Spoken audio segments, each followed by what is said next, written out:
At Griffin. I have with me today Jody Reed, our registered dietitian, and Chef Todd Concilio from Griffin Health, executive chef. We are here tonight on our third week of heart health. It's an easy month, right? February is everyone thinks of hearts and Valentine's, so we went with the heart health theme. Our title of the program tonight is Flavor Without Salt, and we are featuring a tuna steak over a Mediterranean salad. Jody's going to discuss some of the pros and cons of too much sodium, why it's bad for you, some of the downside effects of sodium, and more so, we get into kind of a healthy eating atmosphere. It's going to be warming up. We almost hit a heat wave today at 48. I almost fell over. I think like you get that T-shirt short kind of craze, and then it's like pump the brakes. We're not ready there yet because now we have a nor'easter coming on the weekend probably. So who knows? I know. So we're fortunate to have this great space, this fabulous kitchen to showcase some of the stuff we do. So, again, quick synopsis of the Center for Healthy Living. We try to promote healthy nutrition, how it fights chronic disease, different ways to include different oils, grains, different minerals into your diet, and of course discuss activity, sleep, social connection, which we have a great crowd tonight, which is part of that social connection, which I love. So we're going to get started without me blabbering on. I'm going to transfer this over to Jody, and she's going to take us through our PowerPoint tonight. Hello again. It's a new one. Again, any questions, shout them out, raise your hand, whatever you feel comfortable with. All right, so salt versus sodium. Little bit interchangeable. Some people call one the other. Salt, as we know it, is table salt. That's kind of how we think of it. It's literally on the table, that white stuff. The chemical component of it is sodium chloride, the NaCl, because I got to go back to my little biochem that we had before from the first class. And it's about 40% sodium and 60% chloride. So sodium is the mineral, and it's found in a lot of like food additives, used more in like food ingredients. So MSG is monosodium glutamate, so sodium is a building part of that.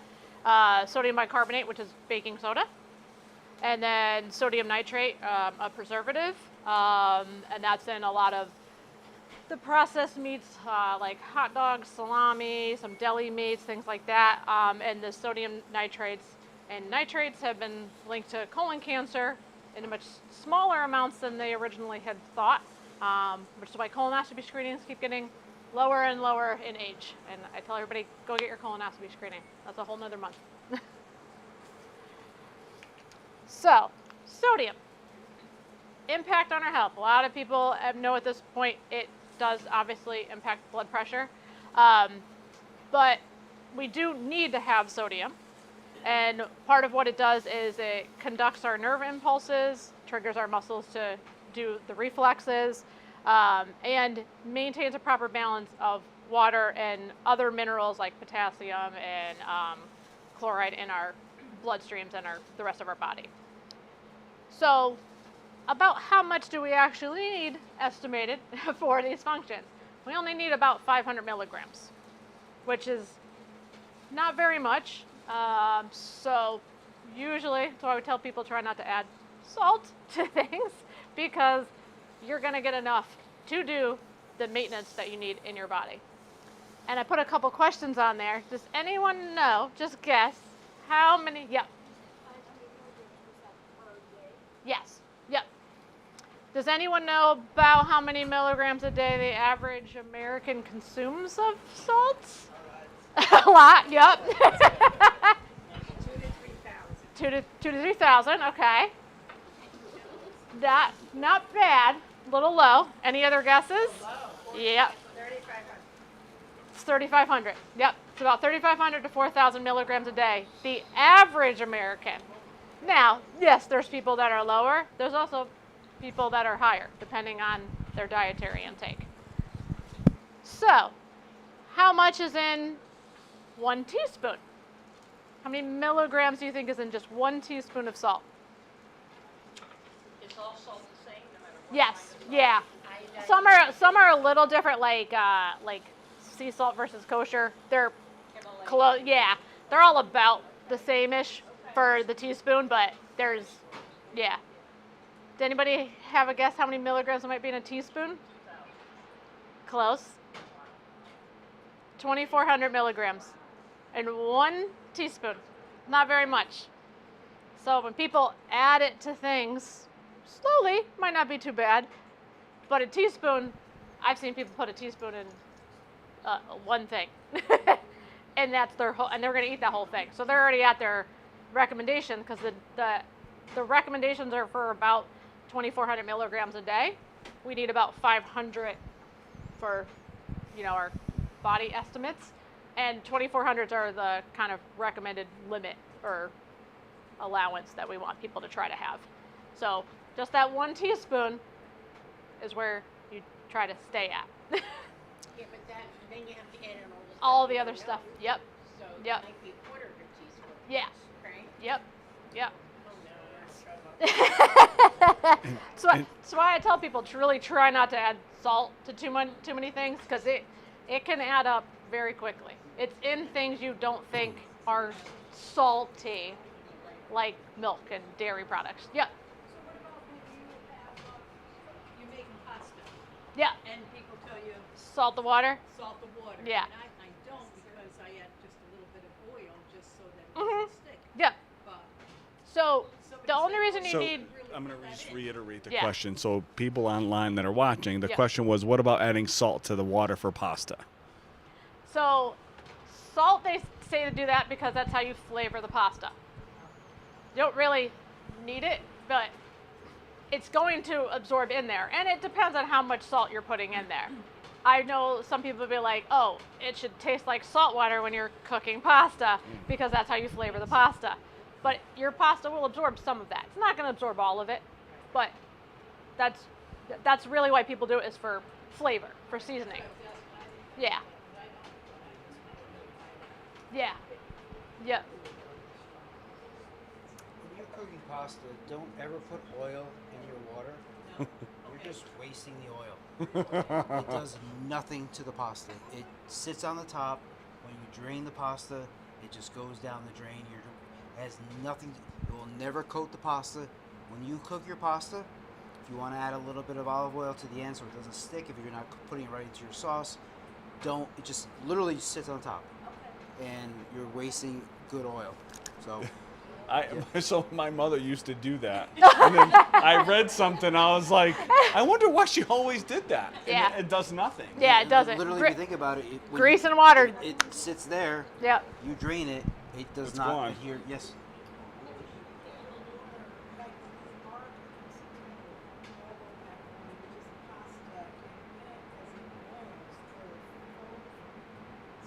You just put your metal spoon on top of it. Yep. Yep. I use Yeah. metal, but yeah. either Metal one. or a wooden spoon. So the question was, when you're cooking something like an elbow pasta and it gets all frothy because it's Yeah. boiling and releasing all that Oh, starch, starch. Just It bubbles up. Lower your temp, stir, put a little something on top. that's yeah. all you got to do. Yeah. And that happens a lot. Like when we used to do mac and cheese for the kids, you'd see that automatically it would start coming up really quick. And, we read somewhere, just leave a wooden spoon across the top of the pot. Yep. And that works. Yep. But yeah, Rinse I the mean, pasta. So depends to who you ask. You rinse off a lot of the starch when you rinse it. But if you're trying to get a sauce to actually kind of stick to the pasta, you don't really want to rinse your pasta. If you're And- doing it with the oil too, the oil helps it not stick together. But if you're putting the sauce on right away, your pasta won't stick. And sometimes when you're making something that needs a sauce, some of the pastas have a sauce with it, and you want to keep some of that starchy water Yeah. before you drain it all to add to the sauce afterwards. That's fine too. Yeah, agreed. 100%. But that was great questions. We love it. Great questions. Oh, we're going the wrong way. The MSG, Yes. like growing up, when I was younger, they usually use the MSG in everything. Yeah. So the question's now around MSG. Right. Then getting older, good for you. Yeah. So, So So the question is, what is it So- a myth? Are we debunking the myth of is MSG good for you or not? So, MSG is a form of sodium. Some people are very, very sensitive to it, and it can cause like headaches in a lot of people, and mess with people's blood pressure more than just regular table salt. But if, like, Asian cultures use it a lot in foods, but they use that kind of in replace of salt a lot of the times it's a different flavor palette. So it's fine as long as you're counting it, honestly. Like, if that's the flavor you like. So you don't want to add MSG and salt. And salt. Yeah. Combined. Yeah. A And you little still have MSG is to not gonna watch kill you. how much you use of it. Yeah. The reason that a lot of times, like, you'll see it in like Chinese restaurants, they'll say no MSG is because there are people that are really sensitive to it, or people have like a intolerance or allergy to it, and it's much more common here. And it could be because maybe we didn't grow up with it, or maybe it's the form of MSG, and maybe it's like, yeah. All right, so sodium and the impact on our health. So high blood pressure, hypertension, is the leading cause of cardiovascular disease. So when we have salt, your kidneys are trying to get rid of it through the filters. They're trying to excrete it out of the blood so that it's not building up in your arteries. So if you're having too much and your kidneys can't keep up, you're going to start taxing your kidneys. You're going to start worsening any dehydration. Your fluid around the cells and the volume in the bloodstream are going to get increased because they're going to try and pull it. And then that's going to cause a hardening in your vessels over time. So it causes that stiffening, and you don't want them to stiffen because then that leads to heart attack, stroke, and the high blood pressure, kidney damage, especially if you have uncontrolled high blood pressure. So salt, we need some, but we don't need as much as we don't need all the added stuff. It's in a lot of things though, like very easily. Yeah. Yeah. Yeah. Oh yeah. Yep. Because they think salt equals flavor, and it is a flavor, and it can enhance certain things, but we don't need that much. America pushes salt a lot, especially in restaurants. And when you start reading labels of, like, because a lot of menus, like if they have like general menus, you can pull stuff. Or like if I'm doing counseling and they'd be like, oh, well, what about carbohydrate in this? And I'll pull it up and I'm like, look at the salt though. Like, yeah, we got to talk about the carbs and the fat, but did you see the salt? A lot of people know that stuff has salt in it, but I don't think they realize how much salt. That little thing of mac and cheese could have your whole salt recommendation for the day on top of what else you're going to eat. When people, like, once you get high blood pressure diagnosis or kidney disease or congestive heart failure, things where you really, really do have to watch the salt intake, and people that may have used it start decreasing their salt intake, they become kind of more salt sensitive. So you kind of start tasting it in things, or they'll go out to eat and they're like, I can't even believe I ever ate there. All I taste is salt now. There's something to be said about the salt sensitivity on both ends of it. So I've had people come in the hospital with congestive heart failure numerous times, right? Yeah. We have to diurese them, get the fluid off them. You send them home with very, very specific dietary recommendations, very specific things. But if they've been used to this salt intake for such a long time, it's like trying to ask a smoker to stop right then and there. Yeah. I've had people say to me, I'd rather die than not have salt. Because their brain can't process it. They just can't get over. They don't know what, like, a vegetable tastes without the salt, or covered in like a high salt cheese sauce or something like that. So I sometimes will tell people, let's go more slowly with it. Right. Or do like the 50-50 mixes so that you can start changing your taste buds. Because it's like, it's anything. If that's what you're used to, it's going to take time. We're going to go over that. Yeah. Yes. Can I So- ask you about shrimp and lobster? Yes. Shrimp and lobster is the question. Go. Mm-hmm. My favorite. Yep. Everyone's favorite. No, Yep. not everyone, but Does it have a lot of salt in it? Yes. So, mostly because of how they are caught and preserved, but they're in salt water. So they tend to have more salt in them. But that's where I tell people it's okay to have them. You just watch the portion of them. If you're able to find more of like a wild caught ones, they tend to have a little less. Hopefully ones that haven't been frozen. Again, harder to find over here. But like, you know, in Maine and stuff in the spring and summer. Linguine and shrimp. Yeah. You're eating 5 days worth of salt? Or? No, not that much. No. Well, if you go to a restaurant, maybe. Okay. If you're making it at your house, no. Because you can do an unsalted butter. Shrimp The cocktail. shrimp cocktail depends on how many shrimp you do. And if your shrimp cocktail sauce has salt in it. But And it's not saying you can't have salt. portion size. It's really portioned. It's really that time. Like if you know you don't normally eat this amount of salt, drink a little extra water when you're doing these higher salt things to try to flush it through your kidneys quicker. But some people if they have like an 800 milligram meal, sometimes that could be enough to throw them into congestive heart failure, even if it's okay for the whole day, because it's too much of that one time. I was going to say, I don't use salt. Yeah. Slowly really doesn't use it. If you can quit smoking, you can stop taking salt. Yeah. Yeah. We happen to our lifestyle, eat out a lot. Yeah. Never know any of the food has salt taste. Yes. I never understood why you would go out and buy food or not and salt. Or even try it. Yep. You want to taste of the food. Yep. You really got salt, you Yep. taste the food. Great point. So Yep. the gentleman in the audience, for our Facebook watchers, was commenting on how he personally has undertaken a diet with very little to no salt. And he was commenting on how when we go out to eat, a lot of us are already adding salt to our food before we've even tasted it, masking the true flavor of the actual dish. And, you know, Chef Todd, last week, we discussed flavoring. We did a stew, flavoring it with spices as opposed to adding salt. And that dish, I don't remember, you didn't have any salt in that, I believe. The little, but Just not a tiny just, little thing. yeah. But Yeah. but when we tasted it, we all tasted the flavor of the seasoning that he put in.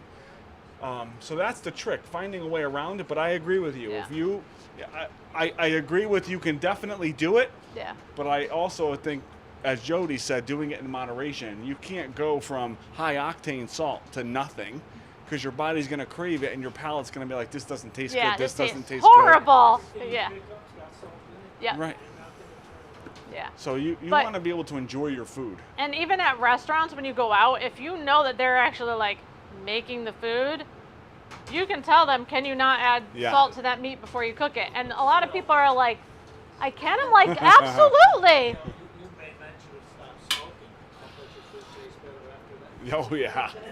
Oh It yeah. does. Once all those paralyzed cilia are coming awake Yeah. again, you start tasting things you've never tasted. Yep, yep. But it's also hard because salt, we have the taste buds, and salt is kind of the last one that kind of dies off. So we kind of get that salt umami more, that's the strongest one. And that's later in life, we don't necessarily need all that salt either, because now we probably have heart disease or hypertension, kidney disease. So it can be hard for a lot of people. They'd be like, but how do I get that flavor in there? Like, how do I get what I actually like? And salt is a very, very affordable preservative. It's very affordable in restaurants as a flavor alternative. So that is also why a lot of restaurants will do it.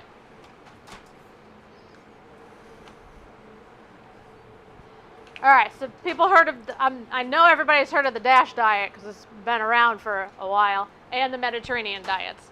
So these are kind of like lifestyle plans. They're pretty similar. And DASH was the dietary approaches to stop hypertension.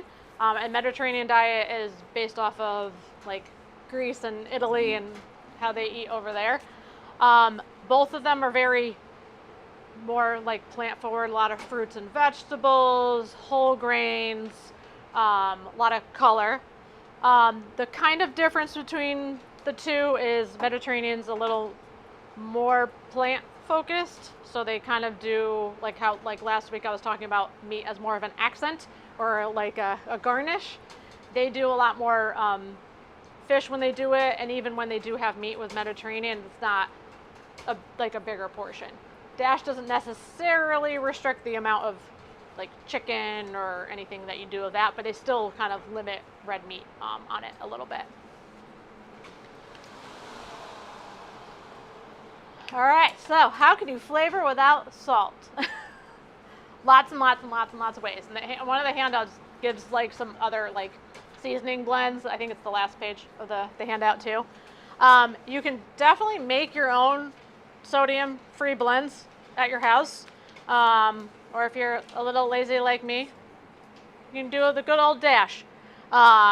Used to be called Mrs. Dash, but they changed it to Dash now. So when Dash came out, it was that yellow one, and I wasn't a huge fan of it.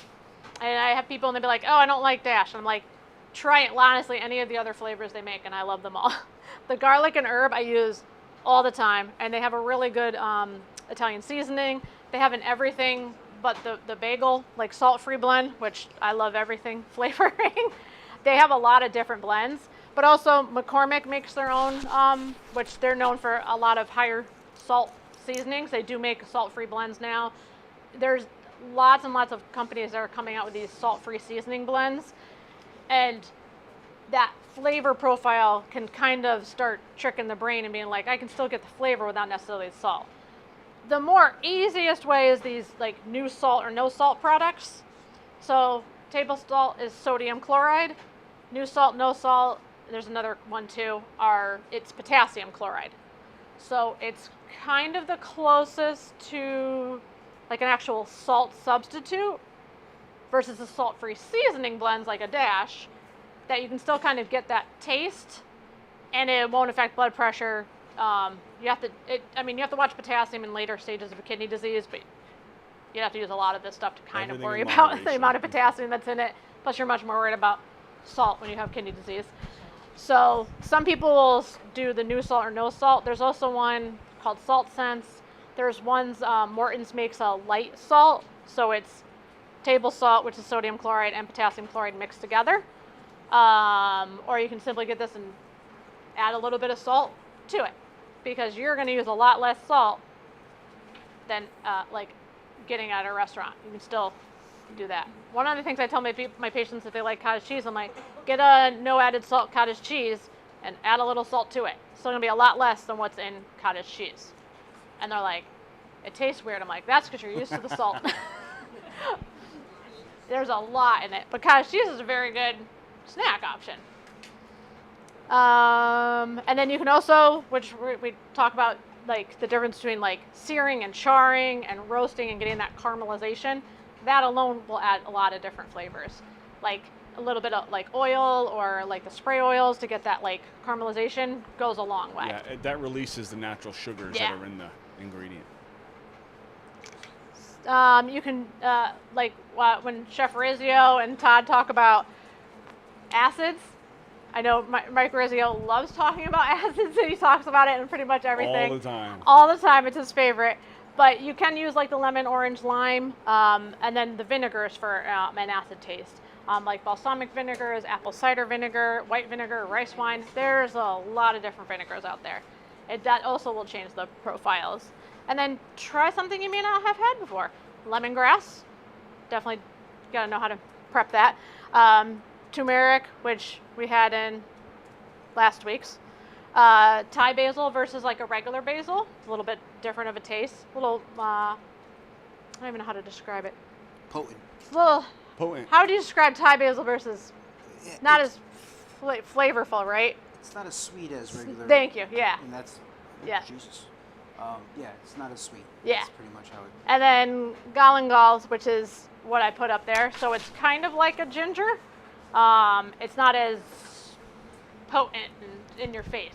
So there's lots of different things out there that are readily available at maybe different stores like Trader we don't Joe's or have Whole any. Foods. I thought she But said you she can had go some. and be like, oh, Okay. this Indian cuisine or this Thai cuisine uses this. thought Let I me was gonna be see impressed. how I can incorporate this. Like turmeric was not really that heard of a few years ago, and now you can pretty much find it everywhere. You can find turmeric root, which you never used to be able to find over here. And it's because they're like, hey, it's very beneficial. They use it in other cultures. Let's make Jody. it more readily available here. They sell the turmeric in Yeah. the frozen pods in the freezer in the grocery store. Have you seen those? No. They're awesome. They're little individual frozen pods of turmeric. You get them and they're popping out, just like kind of like they're like almost like a medicine tablet. Oh. Yeah, It's like a concentrated amount of it. Yeah. Oh, nice. yeah. I'm not sure every grocery store has. Pardon me? They do garlic. Yeah, they do. Yeah, you've seen. Yeah. Oh. What Pop it out the back like it's. what store have you seen them at? Exactly. Big Y has them. Big Y? Okay. Those of us online that are listening, we're discussing how you can buy turmeric now, ready to make, just pop it out almost like a piece of gum type. Exactly what it is. Yeah. And there's Ah. different flavors of turmeric, and you can add it to various dishes. It's awesome. It's great stuff. Pepper? Oh, yeah. Yeah. Good old regular, like, ground black pepper. Yeah. Yep. You can use that as much as you want. You can use chili pepper if you like the spicy or any of that. There's so many different seasonings. And sometimes, like, combining them with things that you may not think would combine. Or, like, I had chicken salad one time and they put dill in it. And I'm like, that's kind of a weird combo. Because, like, I just think of dill with, like, potatoes or something like that. But it was one of the best chicken salads I've ever had. It was fresh dill, because I feel like fresh was a little bit better. But I was like, it's something I probably wouldn't have done myself, but I loved it. Or fresh tarragon. Fresh tarragon is one of my favorite things, but it's harder to find fresh tarragon versus like the dried, and it's just a great flavor profile. I need that in the little gum packs. All right, this is Mike. Oh yeah, so I always have to interject on Jody's show right here.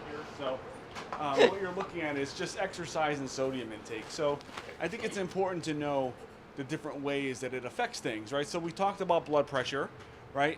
But physical activity and exercise they're proven highly effective in lowering our blood pressure. Individuals that have that salt sensitivity. So you have to include some type of physical activity. That helps even if you don't have that salt sensitivity, but exercise in itself lowers blood pressure, we know that. So why wouldn't we add it into people that are kind of offsetting with a high sodium intake, right?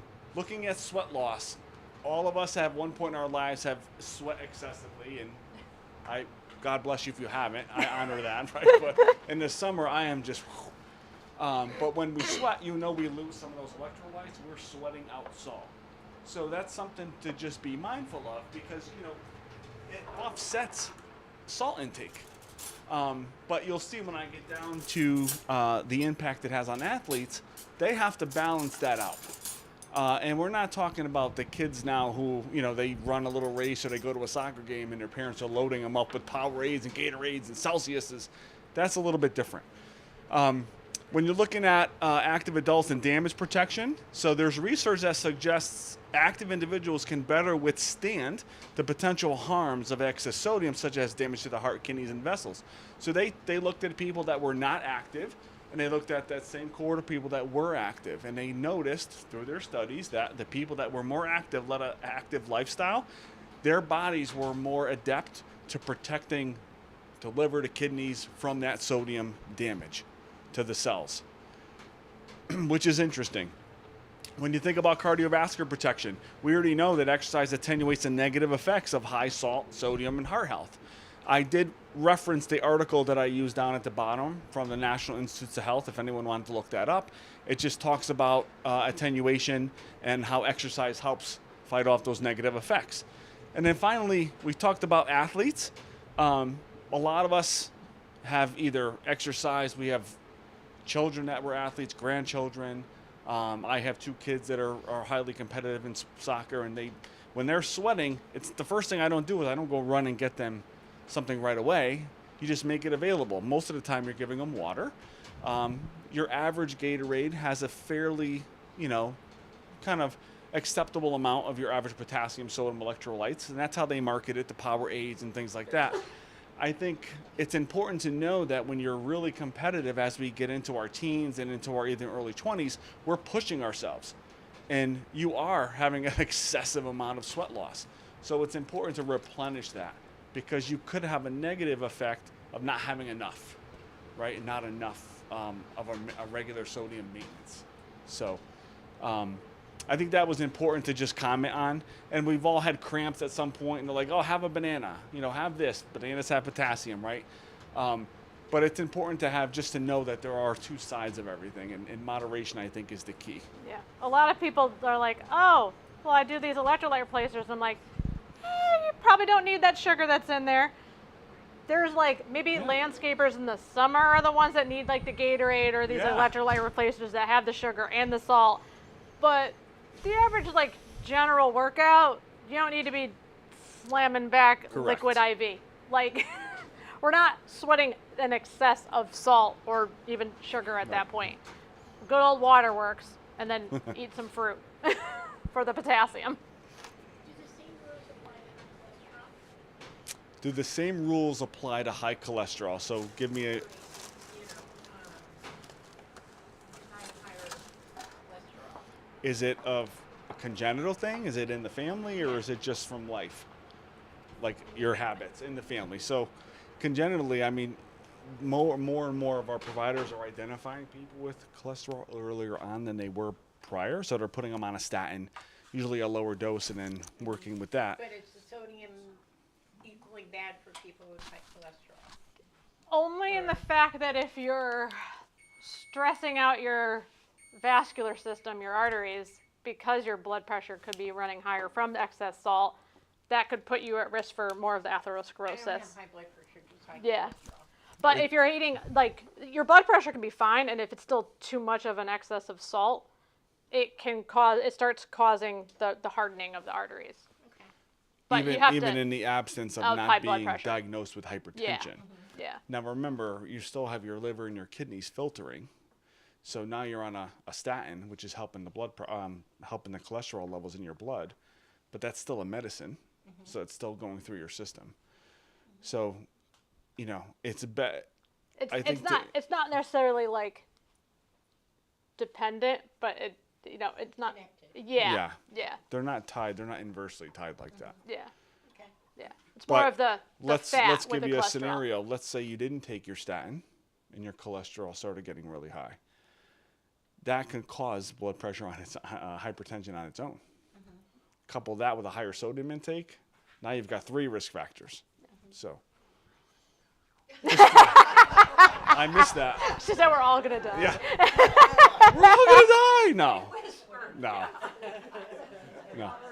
No. Listen. It's more of what came first, the chicken or the egg. Like it's all just a general thing. Like we all tend to have too much salt, and it's usually one of the things I try to tell people, how can we reduce this? Even if it's swapping out something that they normally go to at a restaurant, and how can we make this a lower sodium option that you still actually like and want to eat? How many of us put grated cheese on seafood? Ugh. Ugh. Ugh. Ugh. Hang on, hear me out. I didn't say it was condoned. I'm just saying.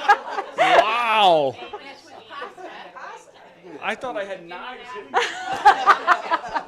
I think where I'm going with this is because I worked in a restaurant for a long time. I can't tell you how many people have linguine with clams, and there goes the cheese everywhere. Right? I've seen people have linguine and clams, or angel hair and clams. They eat all the clams, take the shells out, and then they ask for cheese for the pasta. Where I'm going with this is there's already salt in that dish. Yeah. Parmesan and cheeses have a salt content too. So I mean, think about that. A lot of us would flavor with Parmesan cheese on top of what's already in there. And you're like, oh, that's way too salty. Yeah. Even just a regular pasta dish. Yeah. People are putting Parmesan Right. or mozzarella or something that already has so much salt in it. So the key, the take-home message is there's always ways to make an accommodation for looking at, if you want to do it, you have to want to do this. This is where the behavior change comes in. You want to have to make a change. You want to tell yourself, even if you try it for a couple days, a week or two, it's going to take you a minimum of 2 weeks to break that cycle of your brain always craving that salt. It's probably even going to be longer depending on how many years you've had it. It's usually about a month. So, but it can be done, and it's just a matter of the process you take to do it. We're not talking cold turkey. We're like, okay, gradually decrease some things. And you can definitely do it. Yeah. And before you know it, you're going to go out and have something, and you're like, oh, my God. Yeah. And it was probably a dish you've enjoyed for years, and now you can't take it because it's just too salty. Yep. So, Yep. So, 5 years ago, I had CHF. 5 years ago, CHF. Yeah. Gotcha. And certain things that I used to eat in Jamaica is like when I go back and eat, I'm like, oh my God, I'm like, they're really eating this? It's like the salt, because I don't use salt, any salt right now in my food. And right now, especially the cheese. The Yeah. cheese they have there, it is like, I think it's like 100% salt in it. So she's referencing culturally when she goes back to Jamaica, she's found that now all of a sudden her palate is like, this is just too salty for me. Yeah. Yeah. And Yeah, I'll have like that's interesting. I mean, we're in the process of putting together something where we're trying to think about how can we get a guest chef in the kitchen here, or out in the community when we run events. And that's one of the things that we'll highlight is different cultures are used to cooking different ways. And how can we bring on their cultural food and put a healthy spin on it Yep. without ruining the recipe, yes. Yep. which is very tricky, but we can do it. We're confident we can do it. Yep. So I'll call upon you for the Jamaican side. No.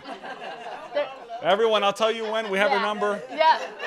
Yeah, that's one of the things that I work with my patients. If they have cultural things that they want, I'm like, there's ways that you can still have it. Even if we cut the stuff in half with the salt or the sugar, it's still going to taste good.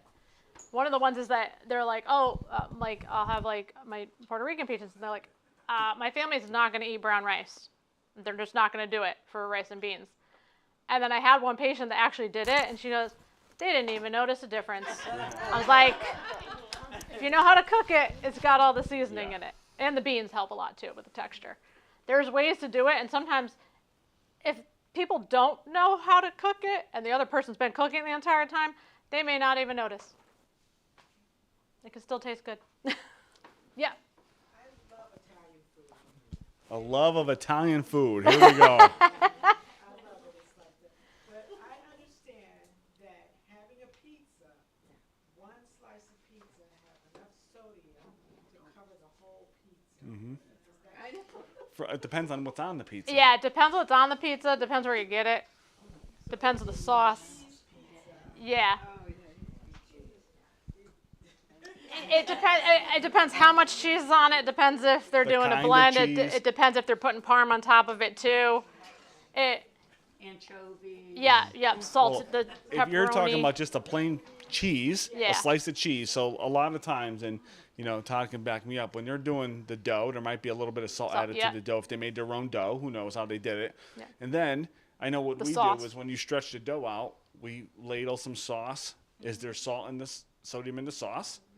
Most likely there's some. Mm-hmm.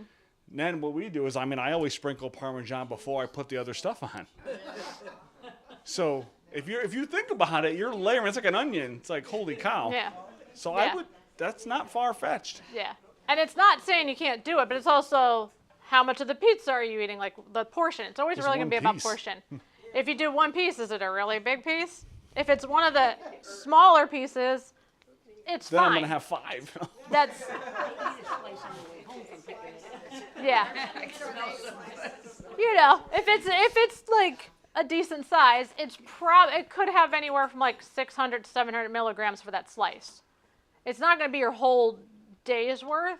Yeah, it's not going to be 2,400. Yeah, but if it's more than what your body's used to, it's going to taste like a lot. But most people, if their kidneys are working, it's not going to, you're not eating that every day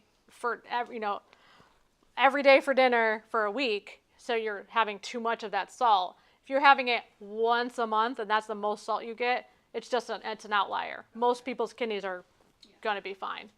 But most people's diets tend to be more regularly pizza or fast food, or even just like Processed restaurant foods. food that might be healthier but still going to have more salt than if you made it at home. Even some of like the grab and go meals like at Market 32, they might have more salt in them because you don't exactly know what they're putting in there. Well, nice job, Jody. Thank you. Thank you. Thank you. I'm gonna transfer everything over to Chef Todd now, and he's gonna take us through the demo. All right. Jody will be here all night for questions. Hey guys. So this recipe it's not complicated at all. Again, we're focusing on, again, no salt, big flavors. This is a composed dish where we can make a nice salad with a piece of protein on top and add different flavors. The dressing is very unique because it's not your traditional kind of dressing. We're using tuna tonight. You don't have to use tuna. You can use swordfish, you could use salmon, you could use chicken, you could use whatever you like, but tonight we're just using tuna. We have a couple different greens here, if you want to call them greens. We have radicchio, we have endive. Cameras for the Just the stove. recipes up There you go. Perfect. Back to you, Todd. We want to see what you're pointing I- to. No, it shows us now up here. Radicchio, endive. The powers that be heard you. Yeah, right? That's freaky. And arugula. These are just some different kind of, greens that you could use. I tend to stay away from like the mixed greens that you see in the store. They tend to wilt quickly. These are a little hardier. They'll hold up on the dish. You can make it a little bit ahead of time. If you've never used a radicchio, it comes with this in the core right here. You just take your knife and you core it out, and then you could just use the rest of it. Everything else is usable. It's the exact same thing with an endive. Both of these, I call them greens for lack of a better term, both of these greens are bitter. They have some bitterness to them. So you're going to have to balance them out with maybe some sweetness or something else in the dish. We are putting orange in there tonight. We can use grapefruit. I want to show you how to segment an orange. This is something that you get the best part of the orange, which is no pith, nothing to it. You take each end, cut it off. Do not throw this out. Go down all the sides.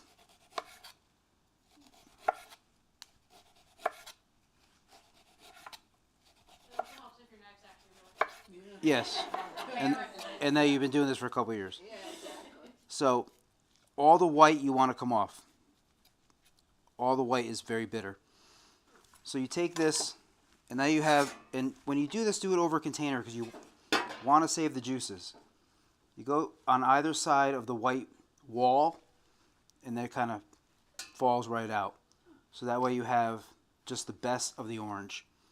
It's not bitter. It's the best. So you could actually buy segments in the store now. A little hard to find, but don't throw these out. Squeeze it in there. Use the juice. Nothing goes to waste, okay? So we got there for our sweetness. We have our tomatoes. A little trick with tomatoes.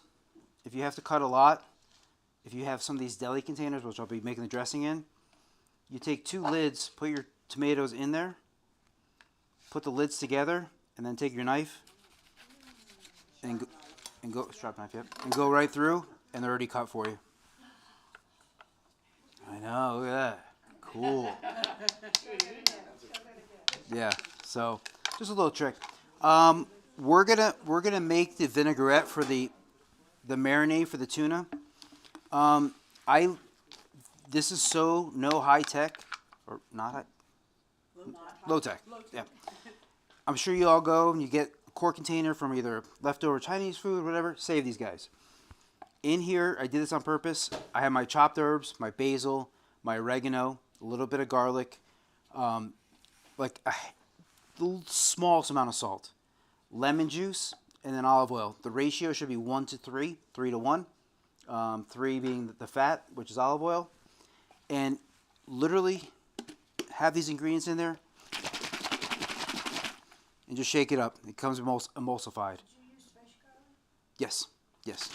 If this would emulsify more, if you add a little bit of like Dijon mustard, it helps bind the fats and the oils together. So we have this, and something like this can stay in your fridge for weeks. This is not going to go anywhere anytime soon. I have this, and I have the tuna here. Just going to pour a little bit of tuna over top. Don't let this sit for too long. I would let it sit for 45 minutes max because there's a lot of acid in there. It will start breaking down the fish. Okay? If you had chicken or beef or something, you could let it sit hours. So we're gonna let this sit for a little while, and then we'll go back to it. And that's just food in there. Correct.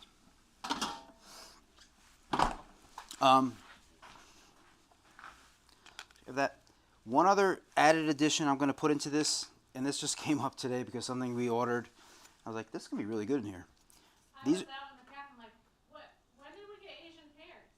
Yeah. I was like, that's awesome. So Asian pears, they call them apple pears. They call them, you know, they're you could find them pretty readily now.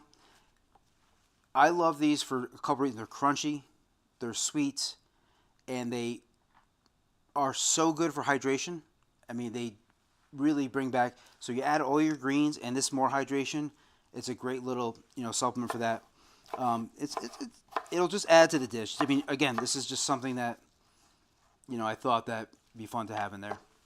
So, you see all the components we have here. The dressing for the salad. This is very unique. Eggplant. I peeled the eggplant, diced it up, roasted it at about 325 with whole garlic cloves. All right? You don't have to peel them. Yes, you peel them. You don't have to chop them. Whole garlic cloves, 325 for about 45 minutes. You get the color of the eggplant, brings out, again, when you roast things, you bring out moisture, you bring out flavor, natural sugars and everything. So you don't have to really worry about doing too much to the eggplant. The eggplant has a tendency to make things a little creamier, so it's going to be like almost like a creamy dressing at the end without any cream or cheese added to it. All right? So I have this in here, and I'm sorry for my friend who's allergic to lemon, but this is the recipe. So I have lemon juice. This right here is the best lemon juice you could possibly find on the market. Natalie's. It's Natalie's. It is 100% pure lemon. There's nothing else in it. It's a little costly, but it is right out the gate if you don't want to, you know, squeeze your lemons or what have you. Does it stay well? Yeah. Pardon me? The shelf life. It's about a week. A week? Yeah. Yeah. So You freeze it? you can freeze it. Absolutely, you can freeze it. Yep. You can add it to water too. Like if you don't need all of that for cooking, you can put it in water. Good to prevent kidney stones, having lemon in the water. You can make margaritas. Yeah. No salt margaritas. We don't do salt here, but you can do margaritas. Whatever kind of tequila. Mike, you were talking about tequila earlier, right? Oh no, I apologize. I'm sorry. That was somebody I else. would never openly discuss something such as tequila on Live's TV. No. No, true transparency. We were talking about different ideas for programming, and one of the things came up was, you know, tapas and a tequila tasting, or pairing some small eats with certain wines, dessert wines, dry whites versus your fruity reds, and that came into a discussion that I had with Barb here, because we were talking about how I waitered for a long time, and we used to have to know the different wines and what paired with what, because you were asked. And of course, back when I was waitering, we didn't have these automatic 20% gratuities and all this crazy stuff that's happening now. So you actually had to work to get, you know, you were happy with 15. God forbid you got 18. You were jumping off the bridge on the side of the restaurant. But now it's very customary, 20. They're adding tips, crazy. So that's how that discussion happened. And quite honestly, he got me in trouble here. You see this? No. My wife and I had one of our Mexico trips. We actually did a tequila tasting, and hearing about what they do with the agave and how they age them in barrels and where they get the flavor from, and the different colors. Like everyone thinks of the Blanco, which is the clear one. Then they have the Reposado, which has the don't get me going. But there's like the second and third Reposado one. I forgot what the third one is called, but it's a little bit darker. So much flavor, and you know, you do it to enjoy it. You don't sit there to just get hammered, right? No. We're not back in our 20s doing shots at the bar anymore. But thank you for bringing that up.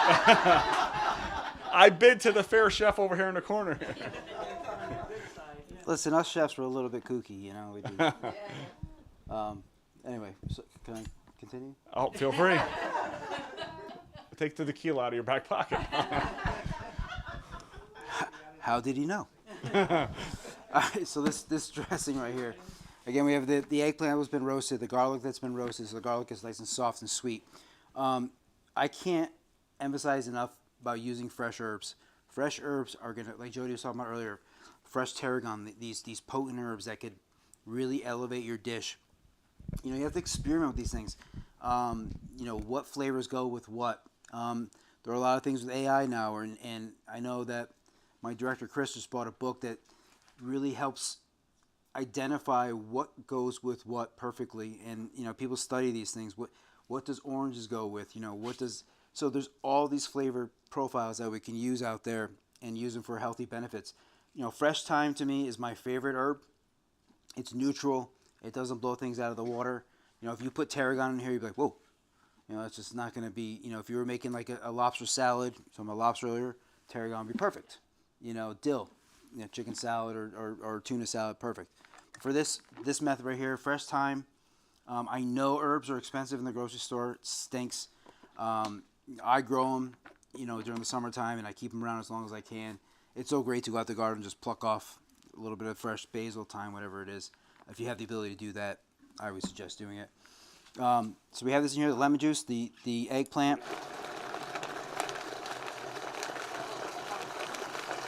What?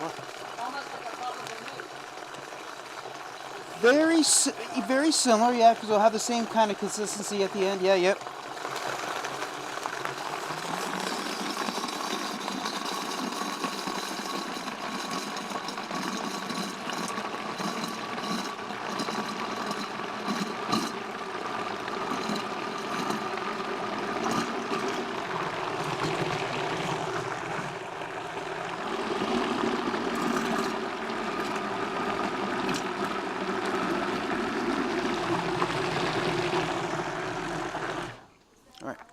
It is olive oil, yes. If you wanted to use a lighter olive oil or something like, you know, vegetable oil, feel free. Just the benefits of the olive oil are great. You can see the consistency here, how it comes out. You know, it's technically a dressing, but you can use it as a sauce on just basically right on your fish if you wanted to. That's kind of where to go there. Kind of, yeah. Yeah, it's really damn good.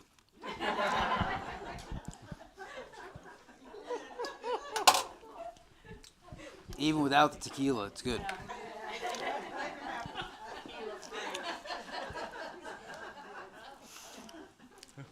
We're never going to live that down, are we? No. I tell you, you know, I've been cooking for a long time, and sometimes I get it right, sometimes I don't. But when I teach these classes, and I've been doing these classes for a while, you got to have fun when you're doing it. You got to try different things. You know, it's not a specific science. Go out there and experiment what you're going to do. You know, this is healthy cooking. I mean, look at these ingredients that you have here. Everything is fresh. Everything's right there. You're not going to go wrong. So, you know, try stuff. Try different things. So we have our tuna that we have marinating. Chef, we do have a question. Yes? They're also very colorful. They're Yes. very colorful. That's right. 100%. And they're loaded with free, you know, the color. I'm sorry. We're talking about color of the rainbow. We did a great presentation on eating the rainbow, and how the fruits that have all the rich color have a lot of antioxidants and things that fight off free radicals. Yeah. So, but color is important. Well, Some so, I people mean, again, when you're eating, like, it's got to look good. If it's just a plate of brown or something, it's like, ugh, you know, that looks terrible, you know. But this right here, and I know it's the middle of winter and we're still whatever, but eating with these great colors, you know, it kind of invigorates yourself, and yeah, and like this salad could be the base for any kind of dish, you know, any day of the week. I am not here.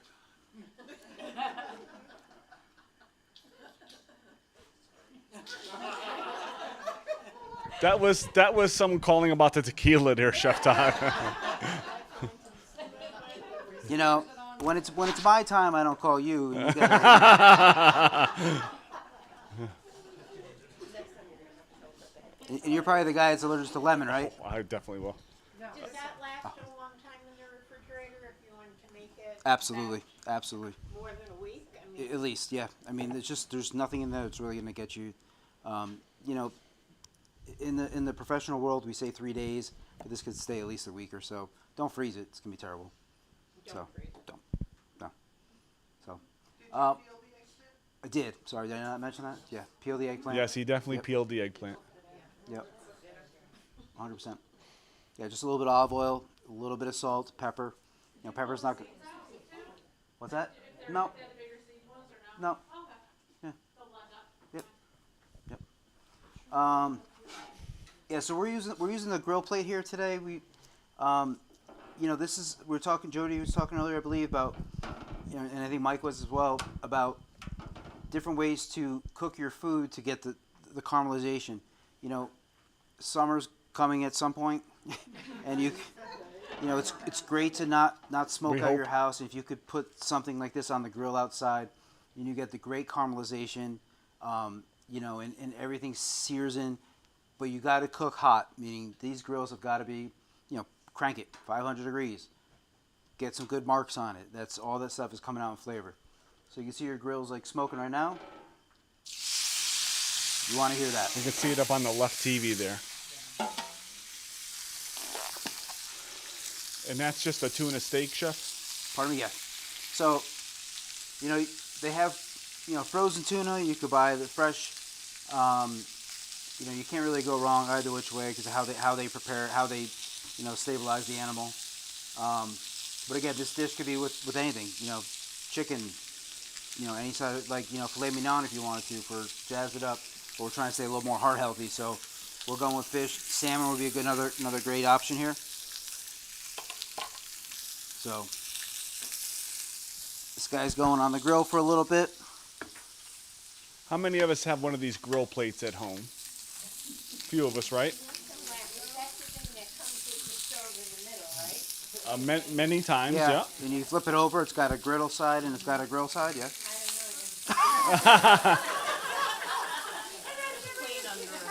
So go home at some point and flip the thing over. I bet you it's got. Yeah. So usually one side's flat for like your pancakes and Yeah. things, and then the other side has the lines. Yeah. Exactly. So especially this time of year, there's not many of us that are going to get out and use the grill. I mean, I definitely do, but when I have, you know, 22 inches of snow barricading it in, it's kind of hard to use. So, you know, I'll use a cast iron or something like that, and it works really well.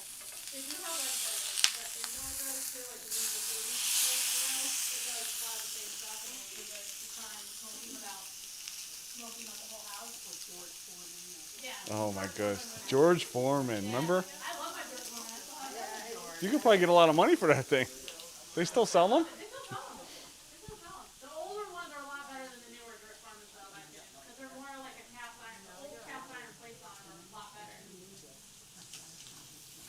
Oh, we have a question. Yeah. How long are you grilling that for on each side? So you do about, you know, about 2 minutes on each side, and depending how you want it doneness wise, you know, typically tuna you're serving it rare to medium rare. Today I'm doing about medium because I don't know everyone's preference. You know, this can go. You want to, you know, there's a nice beautiful color on it. Woo!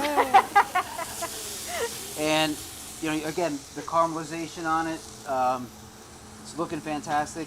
You know, I would go, like I said, about another 2 minutes on this, and then you could let it rest. Josh, can you pan down on that tuna for everyone out on Facebook to see? That looks good. So the original question that was asked was, how long is he searing it on each side? Yep. And about 2 minutes is fair, depending obviously on the thickness of it. If it's very, very thin, you're not going to want to cook it that long. So I always recommend any cut of meat, especially tuna, it should be about this, you know, 3/4 of an inch, half it, you know. So, but yeah, that's the dish, guys. It's really. Do you do the sides too, Chef? What's that? Do you stand it up on the side to get the side or no? Of course. I was just asking. Of course. So you do this, you hold it for a second, because any sort of protein, especially like a tuna or a beef, it's going to leak out, and you don't want that to happen. So you just sear all ends of it. Could you char the radicchio or the endive on there too if you wanted like more charge for the He's salad? asking if you would put radicchio or something. 1,000%. What I've done a million times in the past is the whole radicchio, the whole endive, a little drizzle of honey, a little bit of salt, olive oil on there. It's amazing. Yeah. 'Cause Amazing. I've had it grilled before, and it's definitely less bitter Yeah. that way. Oh yeah, yeah. Because again, there's sugar in all these vegetables. Yeah. So yeah, that's how she looks. All right. That looks great. So again, this is not a complicated dish. But there's some great flavor components to it. Any questions right now before we try everything? Yeah. Yeah.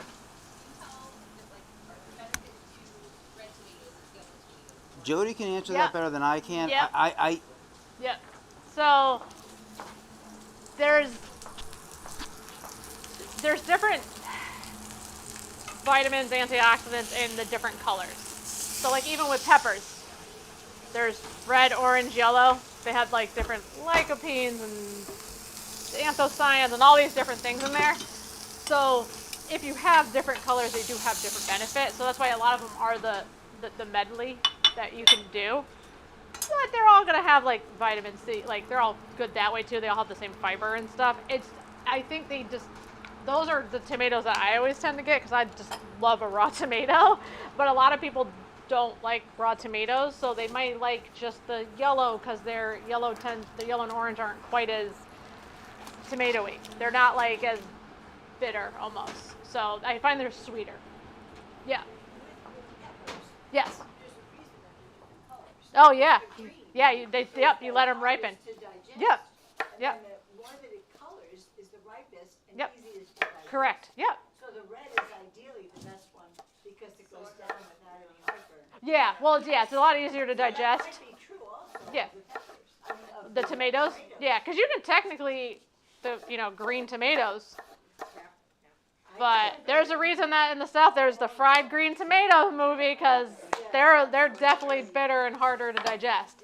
And as things ripen, even with vegetables, they do have sugar in them. They tend to be sweeter, just like fruit is riper. So, yeah, it's all different. It's all good. It's just sometimes if people tell me they may not like tomatoes, I'm like, try the different colored ones. They definitely are. Even like the heirloom ones, like with the green and the purple, those are milder and sweeter, and even though they don't look like they might be. Yeah. Yeah. You're welcome. All right, let's do a little demo play here, and then we can get some plates out for you guys to try. Before we, as you know, before we wrap up Yeah. the live portion of this, does anyone have any questions in addition to what was already asked for Chef Todd or Jody before we go off here? No, everyone's just, we have one more. So is Radicchio more like a lettuce, kind of? Well, it is. It's again, you'll try it. I can try it raw if you want. It's got a bitter taste to it, but it's definitely something that you have to mix. Again, we have some sweet components in here. We have the arugula. It's got a little spice to it. So just work. Cooked it.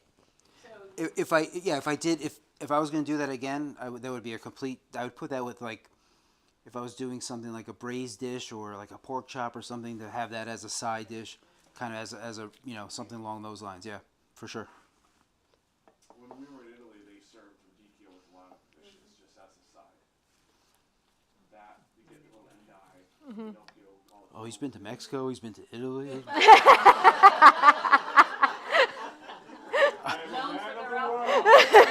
I went to Bridgeport yesterday, and it was fantastic. Let me tell you, holy cow! I had a 40-0 of. Yeah. There we go. I like that. Okay. Talking about cultural foods, right? Get anything down there. All right. So we'll close off the live portion of this for everyone that was watching live. You'll see this taped again. It'll be on Griffin Health. The YouTube.com Griffin Health page. Everyone here has a recipe. The recipe was also listed as the last slide of the PowerPoint, so people that view it online could also see it. I want to thank all of you for coming today. We are going to have a chance now to sample a little bit of this. which is why everyone's still here waiting for me to finish. And, I mean, look at that restaurant. It looks like a restaurant quality, like, beautiful.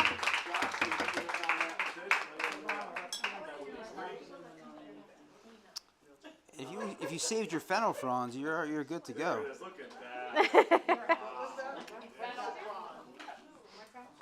I mean, this is like, I don't even want to eat this at this point. Yeah. Definitely not mine.